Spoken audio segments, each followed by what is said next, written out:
Justice Yashwant Verma के घर से हुए एलिज्ड कैश डिस्कवरी के बाद में बहुत सारी चीज़ें चर्चा में आ चुकी हैं, बहुत सारे डिबेट स्टार्ट हो चुके हैं, जिनमें से कुछ हैं जजेस की ऑनेस्टी को लेकर के, जजेस की इंटीग्रिटी को लेकर के, जुडिशरी और इस देश के भविष्य को लेकर के। लेकिन एक जो डिबेट सबसे बड़ा अब सामने आ रहा है वो चालू हुआ है मंडे को हुए एक डिस्कशन की वजह से। जो डिस्कशन हुआ था vice president Dhankhar, opposition leader Mallikarjun खड़गे और जेपी नड्डा साहब के बीच में। इस डिस्कशन में कहीं ना कहीं ये सवाल उठा है, क्या कोलेजियम को अब फाइनली रिप्लेस कर दिया जाना चाहिए एनजैक के द्वारा।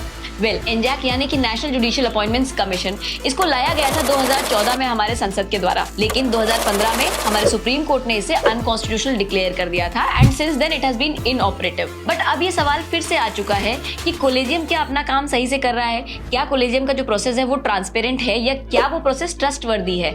एंड इन्हीं सब चीजों के चलते अब वापस से डिस्कशन में ये बात आ चुकी है कि कोलेजियम को हटा देना चाहिए और एनजैक को ले आना चाहिए। मेरे आपसे कुछ सवाल हैं। सबसे पहला, आपका क्या ओपिनियन है एनजैक वर्सेस कोलेजियम के ऊपर। दूसरी चीज, कौन से अमेंडमेंट से एनजैक को लाया गया था और कौन से केस के थ्रू सुप्रीम कोर्ट ने इसे अनकॉन्स्टिट्यूशनल डिक्लेयर किया था। Do let me know in the comment section below. Bye guys, make your day great.